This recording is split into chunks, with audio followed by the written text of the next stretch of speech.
Soc en Rai Puig, aventurer i amant del mar. Després de recórrer mars i oceans per tot el món amb el meu caiac, ara navegaré la costa catalana en la cerca d'aventures, personatges, històries.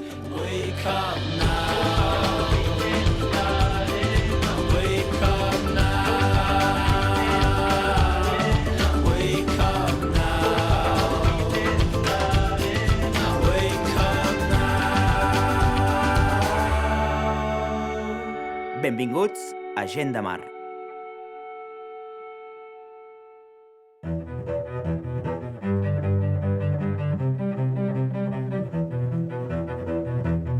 Follow me now, there is somewhere I want to go. You know me well, and that is how it is, it is, it is. You don't know how this came to be. Continuo el meu viatge cap al sud, deixant enrere el Cap de Creus que tantes bones experiències m'ha fet viure. Aquesta vegada visitaré els terres municipals de l'Escala, l'Estartit, Pals i Begur, explorant bona part de les meravelles naturals de la Costa Brava. Som-hi! I did not say I found a way out of my own, my own. Per aquestes aigües i platges hi han passat fenicis, grecs, romans, corsaris i pirates, i encara avui en dia en podem observar algun dels seus rastres, com per exemple les inigualables ruïnes grecorromanes d'Empúries, banyades pel Mediterrani i de visita obligada per qualsevol amant de la història. Caram, una deessa, grega o romana? No t'equivoquis. Tot i que a vegades em confonen amb una deessa, no sóc més que una mortal. Em dic Iulia Domitia i sóc una patrícia romana. I aquest indret, més enllà de l'antiguitat, quin valor arqueològic té? Què té d'especial? Pensa que això és un espai arqueològic intacte, immens. Aquí no hi ha edificis moderns a sobre. És com una càpsula en el temps. A més, aquest lloc és l'únic on hi ha una ciutat grega excavada en tota la península ibèrica. I a més, també és important perquè aquí van viure 3 cultures diferents en un mateix moment. Els ibers, els grecs i nosaltres, els romans. Aquella escultura tan esvelta d'allà, qui representa? Es tracta d'Asclepi, el déu grec de la medicina. És una escultura que està feta de marbre i en el seu moment estava pintada i custodiada dins un temple. Fa gairebé 2 metres d'alçada i pesa uns 900 quilos. Caram. Pensa que és l'escultura grega més ben conservada de tots els països catalans. Uau, molt bé. I si haguessis de resumir les ruïnes d'Empúries amb una sola frase, què diries? Et diria que és un lloc excepcional, amb un paisatge immillorable i, com et deia abans, que conté l'única ciutat grega excavada en tota la península ibèrica. Doncs escolta, ha sigut un autèntic plaer que m'ensenyis aquest lloc excepcional. Moltes gràcies. Gràcies a tu i que els déus Eol i Poseidó t'acompanyen en el teu viatge. Gràcies a tu. Gràcies. You know me well, and that is how it is, it is, it is. You don't know how this came to be.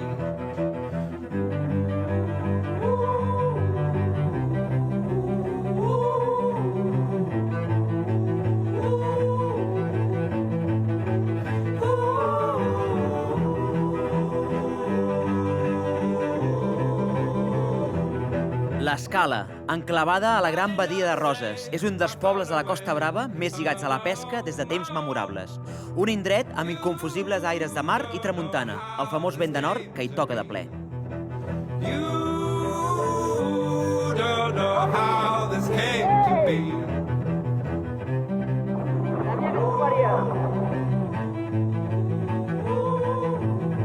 Ei, Toni, quina sorpresa veure't! Ostres, un temps no ho esperava. Escolta, anem a desembarcar, m'ensenyaries el poble? I tant, t'acompanyaré.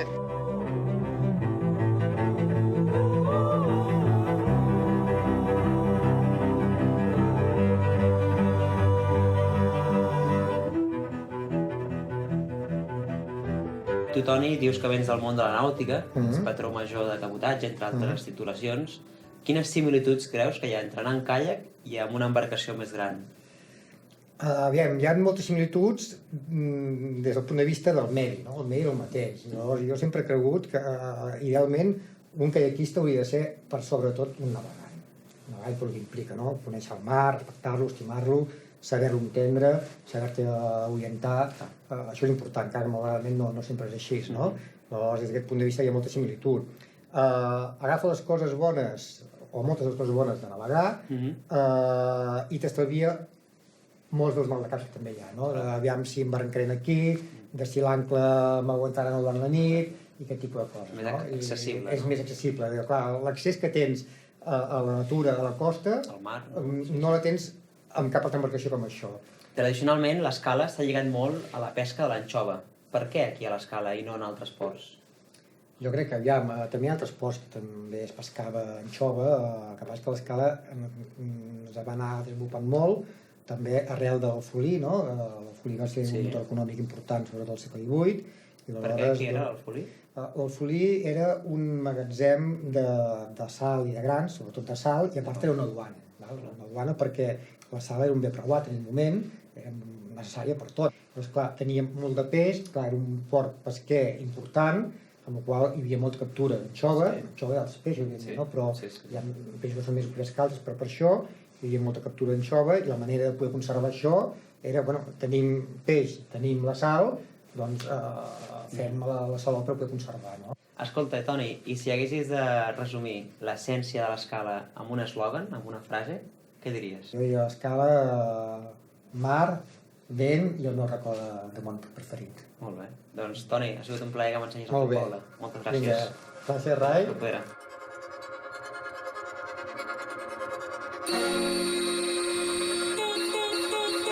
Al capvespre, pujo a una de les diverses torres fortificades que envolten l'escala, amb l'esperança que el vent i el mar afluixin, i poder continuar l'endemà direcció a l'Estartit.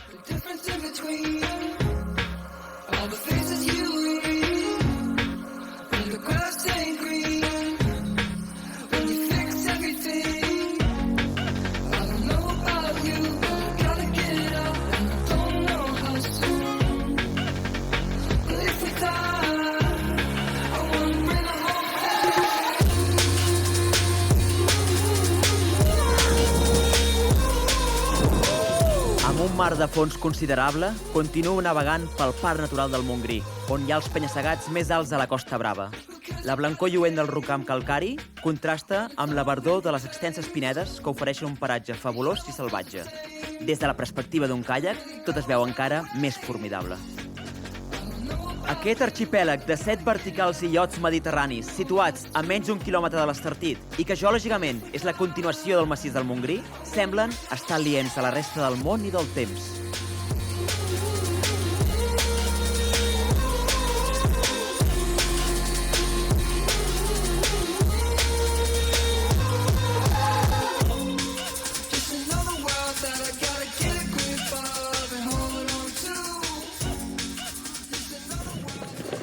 Uau! Hòstia, quin ensurt, noies, què feu? Què fem, apnea? Apnea? Sí. Però portava molta estona palejant i no havia vist ningú. Quants minuts porteu sota l'aigua? Bueno, una estona, però no gaire. Perquè quants metres baixeu, més o menys? Jo ara tinc el rècord de l'Espanya amb 80 metres. 80 metres? A pulmó? Sí. Espectacular. Has de baixar i després pujar, Clar, clar. Imagino que és un treball molt mental, no? Has d'estar relaxat, però el més important és gaudir-ho. Sí, eh? Sí. I fer apnea aquí a les Medes deu ser excepcional. Què hi veieu? Què hi veieu? De tot. Tots els peixos que no es veuen a la costa. Aquí també es veuen, a la costa també, però la mida d'aquí que tenen a les medes són molt més grans. Els meros. Meros, grossos, eh? Doncs res, noies, no us molesto més, us deixo fent la vostra apnea. Molt bé. Merci. Moltes gràcies. Que vagi bé, d'acord? Adéu. Gràcies, adéu.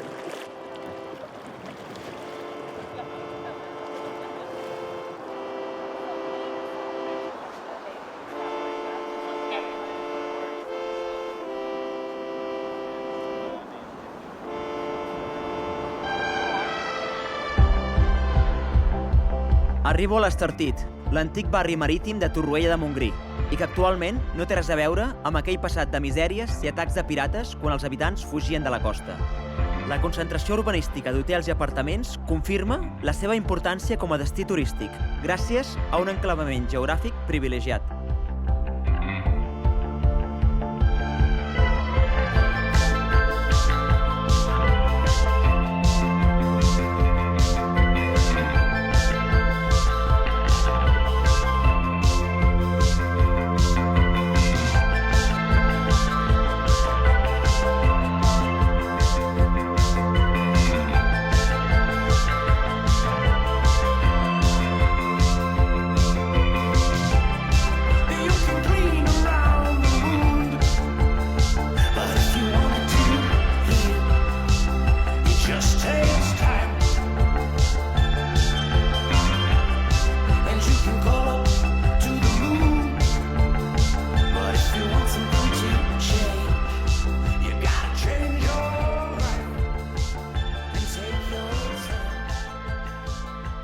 Perdona, ets d'aquí?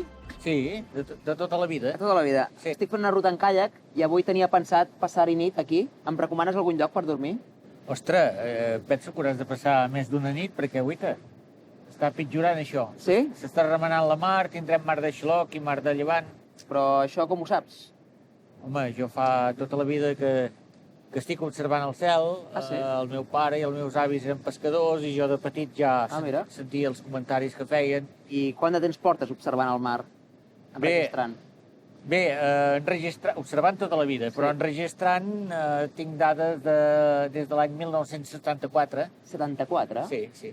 I escolta, i sobre la famosa temperatura de l'aigua, que molta gent diu que està pujant, és així? Ho atorga el canvi climàtic, això? Bé, amb el que he observat jo, dels anys 70 cap aquí, la temperatura mitjana del mar ha pujat 1 grau.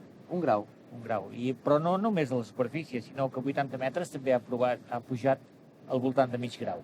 I això té conseqüències? Això, evidentment, és una cosa que, vull dir, amb les típiques oscil·lacions anuals o interanuals, però la tendència és a pujar. Això, evidentment, té relació amb el canvi climàtic. Què me'n diu dels temporals? Cada vegada són més freqüents? Bé, els temporals tenen una línia irregular, però sí que és cert que els que hi ha hagut en els darrers anys, o les darreres dècades, cada vegada són una mica més intensos. Més intensos? Sí. I em recomanes algun lloc per veure les vistes a les Medes, al Montgrí?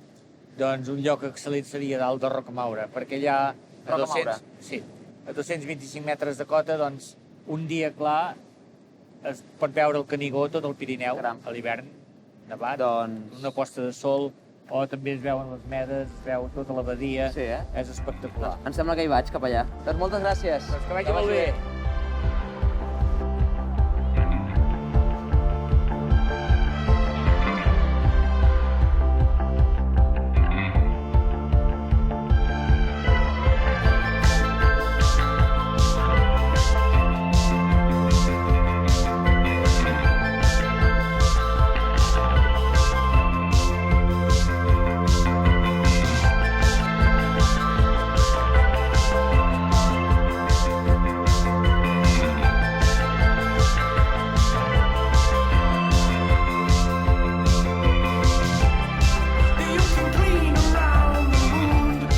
L'endemà, els auguris d'en Josep Pasqual es compleixen.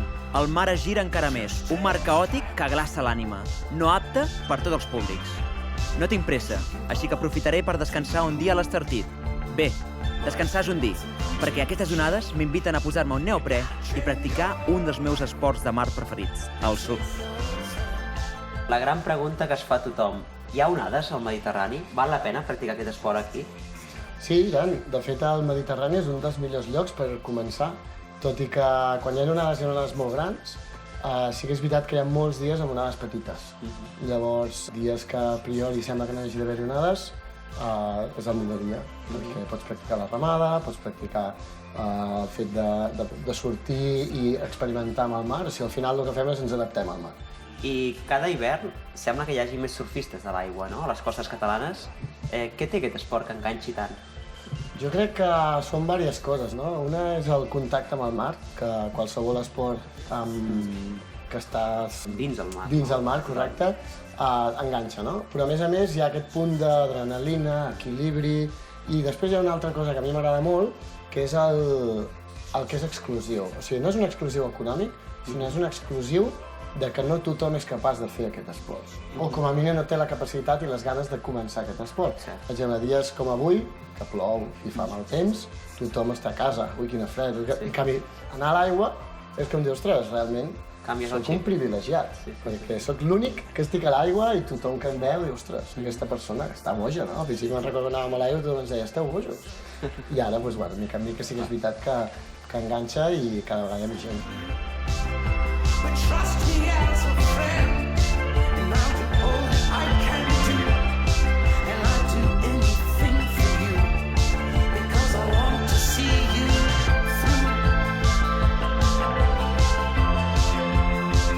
It just takes time, already your time, you can change your life. It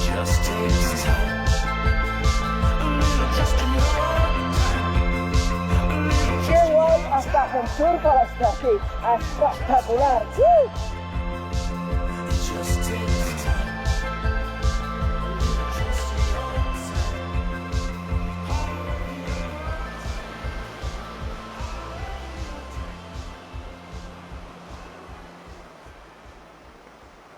Com que la mar continua ben moguda, m'he apropat al riu Ter, el riu més gran de la província de Girona. I he quedat amb una noia de la Federació d'Entitats SOS Costa Brava perquè m'expliqui què fan i per què lluiten. Ei, Irene! Ei, què tal? Moltes gràcies per venir. Ui, un plaer. Escolta, estic molt interessat en que m'expliquis què feu des de SOS Costa Brava. Et sembla bé que mentre m'ho expliques anem a fer una volta en canoa? Ostres, i tant, que xulo. Sí? Som-hi. Doncs som-hi, vinga. I Irene, des de la Federació d'Entitats SOS Costa Brava, quins objectius perseguiu? Què voleu? El més important és aturar l'especulació urbanística que hi ha a tota la Costa Brava. Tota la primera línia de mar, tots els municipis de la Costa Brava estan en risc altíssim perquè no queda res. Nosaltres diem ni un pam més de ciment. Uau, bon lema. I us fan cas les entitats públiques? Doncs Déu-n'hi-do el cas que ens fan. De fet, quan vam explicar a la Generalitat el que estava passant, quan van començar a queixar-nos de que realment la Costa Brava estava en risc, nosaltres sempre diem que és com una mena de Titanic, que està en un risc imminent de desaparèixer sota el ciment. Quan ho van mirar bé, van fer 2 moratoris, que vol dir que van aturar les construccions i van fer un pla urbanístic que va aconseguir, salvar van eliminar 15.000 edificis, 15.000 cases, vivendes, que s'havien de fer i per tant ja no es faran més. I això suposa, realment seria com un pulmó a la Costa Brava. Són 15.000 vivendes que no existiran i que per tant tindrem molt més verd. Irene, és un plaer escoltar-te i enhorabona per la gran tasca que esteu fent. Moltes gràcies, Rai. Yeah, the radio is on, but the signal is weak. Bé, he deixat la Irene de SOS Costa Brava i aprofitant que el vent ha netejat el cel, m'han deixat aquesta bicicleta i em disposo a arribar al poble de Pals, creuant aquests meravellosos camps d'arròs.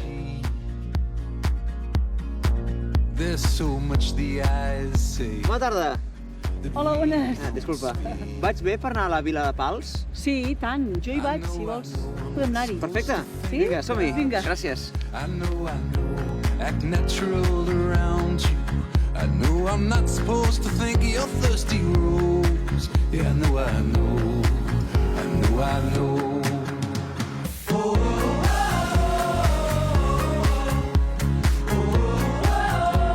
Esther, per què té tanta fama l'arròs de Pals? Què té d'especial?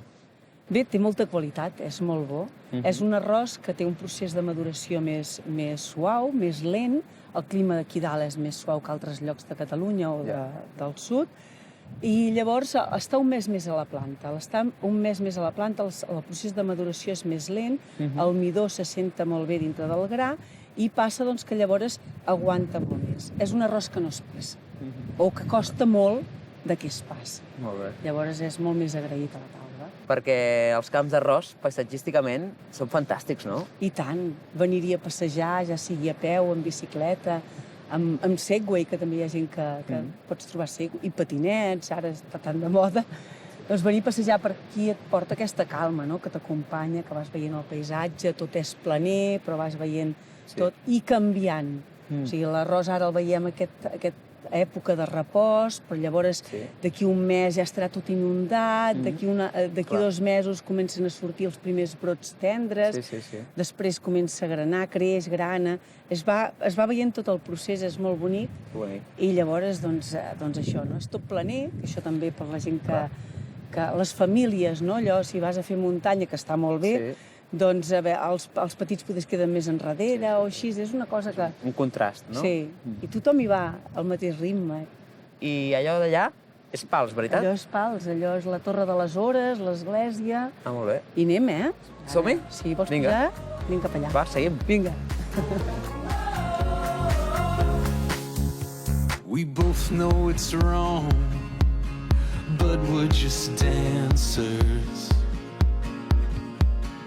We know the song, we know the answers. So we... Per Per què Pals ha conservat aquesta estampa medieval tan bé? Com ho heu aconseguit?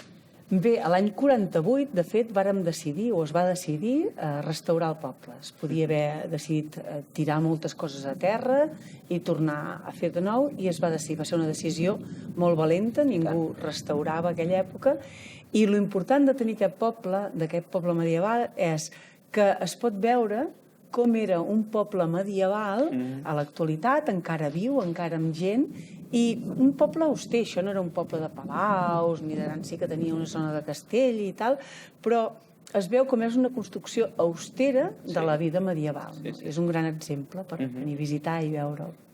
I Esther, digue'm el teu lloc preferit del poble i per què ho és? Bé, a dalt la Torre de les Hores, Sí? una bona posta de sol, per mi és... Sí, Si no fa gaire vent, si està bé, te pots quedar allà embadalit, I tant. mirant tot el paisatge, com a poc es va fonent el sol, i Que bonic. brutal. Que bonic. Sí. Doncs, Esther, moltes gràcies per compartir aquest espai meravellós i gràcies pel teu temps. I gràcies a tu per venir-nos a veure, que és molt xulo. Perfecte. Moltes gràcies. Gràcies.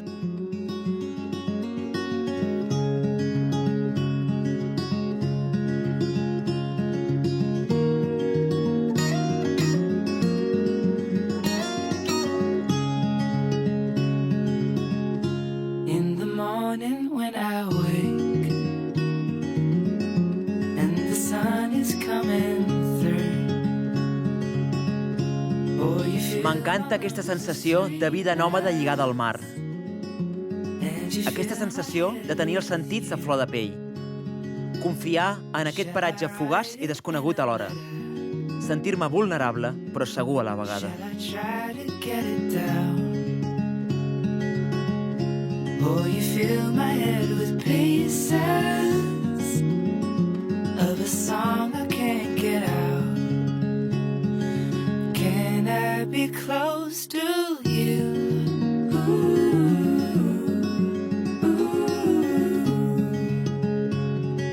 Can I be close to you? Me'n torno a la mar, per seguir posant rumb sud, on començo a contemplar els primers granits típics de la Costa Brava i quedar meravellat per l'entorn. Com, per exemple, del barri marítim de Sa Tuna, pertanyent a Begur, amb les antigues barraques reconvertides en xalets residencials, un fidel testimoni dels temps romàntics que ja no tornaran. Of the feelings never told. When the evening pulls the sun down. Ei, Molt bones! què tal? Molt bé, tu? Veig que també navegues a vela, eh? Sí, estic recorrent la Costa Brava amb caiac i a vegades a vela també. Molt guai, molt guai. Escolta, quin vaixell més bonic que tens, Vine, vine, puja, que te l'ensenyaré. Vinga, va, som-hi! Can I be close to you?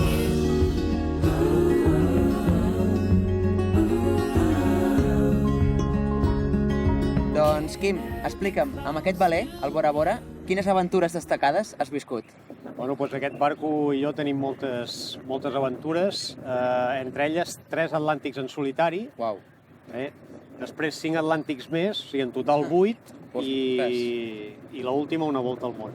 Caram, es diu ràpid, però imagino que això és un munt d'experiències. Bueno, compte que cada atlàntic més o menys és un mes per arribar des d'aquí fins al Carib, Sí, i la volta al món 18 mesos. 18 mesos. I, Quim, com és la vida amb un veler tants mesos quan estàs embarcat? Perquè suposo que hi ha coses positives, però no sempre és fàcil, no? Bueno, en solitari, des de l'eu no et pots barallar amb ningú. Clar. I quan vas amb gent, sí que és veritat que al ser un espai tan reduït, la convivència costa, però, vamos, al principi la gent que ve molt predisposada, amb la qual no he tingut mai cap problema greu, diguéssim, o cap problema sèrio. Alguna discussió sempre hi ha, però per tonteries, de que si jo he rentat plats i tu no, i la tonteria d'aquesta que se soluciona ràpid. Com descriuries l'essència de navegar a vela? Què és navegar a vela per tu? Bueno, navegar a vela és navegar, o sigui, autosuficient, sense dependre de cap motor, vull dir, com jo dic, és gratuït. No? Sí. De moment el vent és gratuït i ostres, servir-te del vent per poder anar on vulguis, això Això és una de les coses guapes d'aquests viatges. M'has comentat que ets de Begur. Sí. Escolta, anava a desembarcar ara mateix a visitar el poble. M'acompanyaries o què? Home, i tant, només faltaria. Sí? Sí, t'ho ensenyo. Caram, quin Molt de honor. gust. Doncs vinga, som-hi. Vinga, va, anem. Try to get it down. Oh, you fill my head with pieces of a song I can't get out. Can I be close to you? Passejant pel poble, m'ha cridat molt l'atenció aquestes cases amb aquestes arcades tan boniques. Què són exactament? Bueno, doncs això són les cases dels indians, que són gent begurenca que va marxar cap a Cuba, sí? Especialment a Cuba, també algun a Puerto Rico, però bueno, llocs caribenys. A fer les Amèriques, diguem. A fer les Amèriques, i van tornar aquí carregats de duros i van fer aquestes mansions, aquestes supercases. Suposo que ara és un atractiu turístic, no?, pel poble. Sí, la veritat és que són maques, és molta història, inclús aquí a Begur tenim la Fira d'Indians, que commemora tot això, és una festa molt xula a final d'estiu, cap a principis de setembre. Tu que has rodat tant pel món, també tornar a casa, dius, no ens podem queixar pas, no? No ens podem queixar. Al final, és veritat que he voltat molt i, bueno, no seré jo qui digui, però com aquí no hi ha res. Perquè aquí és un conjunt, de paisatge, de menjar, de cultura, o sigui, és un conjunt de tot. Sí. Rai, jo com que sé que ets un tio d'aventures, m'agradaria obsequiar-te amb aquell llibre que el vaig escriure, que és una travessa de l'Atlàntic en solitari, amb el barco que has vist abans, i espero que t'agradi. Hòstia, Tim, em fa molta il·lusió, me'l llegiré amb moltes ganes. Ha sigut un plaer. Moltes gràcies, en sèrio. Igualment, fins la propera. Ens veiem al mar. Per acabar aquesta etapa, visito les fantàstiques cales de Begur, com per exemple la platja d'Aigua Blava, que malgrat la pressió urbanística que ha sofert, no amaga pas la privilegiada bellesa de l'indret, que em recorda una cala de Menorca. Precisament, a Aigua Blava he quedat amb un bon amic. Carles! Hola, Rai, què tal? Com estàs? Tot bé? Quant de temps? Bé. Com va tot? Molt bé. Escolta, Carles, tu ets arqueòleg subaquàtic. Correcte. Quina professió més peculiar. Sí. Què és l'arqueologia subaquàtica? Bé, l'arqueologia subaquàtica, ras i curt, seria estudiar el passat a partir de les restes materials que han deixat les diferents civilitzacions. Vale. I parlem d'arqueologia subaquàtica no marítima o no marina, perquè, diguem-ne, l'espai el que treballem nosaltres abarca molts escenaris. Seria des del mar, rius, aigües freàtiques fins i tot, estanys, llacs... I al llarg de la Costa Brava hi ha moltes restes arqueològiques submarines? No t'imaginaries. Quantes diries tu més o menys que podem trobar? No sé, 10. 800, més de 800 restes arqueològiques documentades. I aquí a Aigua Blava hi ha alguna cosa en particular? Aquí no t'ho imaginaries. Aquí el que tenim és unes restes arqueològiques des d'època romana fins i tot a època medieval. Era un punt importantíssim, tota la cala realment. Era un punt importantíssim de la navegació cap al nord, cap a Narbona, i era un dels punts importantíssims abans de passar al Cap de Begur que te reserava justament, quedava reserat de tramuntana. Llavors moltes vegades quan feies aquesta ruta, si et trobaves aquest vent, es quedaven aquí. Imagineu-vos esperar que canviï el temps, canvia l'aire, el vent, doncs imagina't el que seria neteja de bodegues, una miqueta anaven a l'aigua, o fins i tot moltes vegades el que feia era que el vent rolava, canviava i entrava ja ventada, i era una ratorera.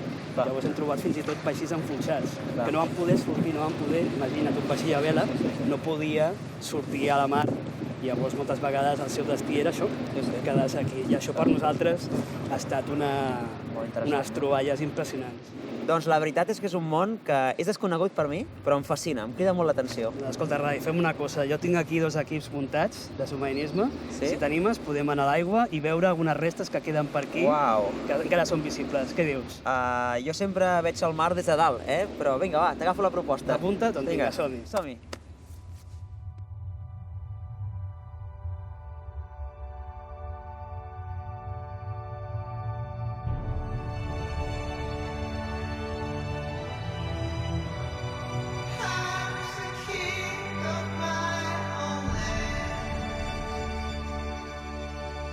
No són les milles navegades, ni els quilòmetres recorreguts, ni tan sols els dies viscuts. El que fa veritablement un viatge són les persones que em vaig trobant durant el camí. Persones anònimes que, sense saber-ho, es comparteixen amb els narradors de la meva història. Tal com deia l'escriptor Joseph Conrad, pensava que era una aventura i en realitat era la vida.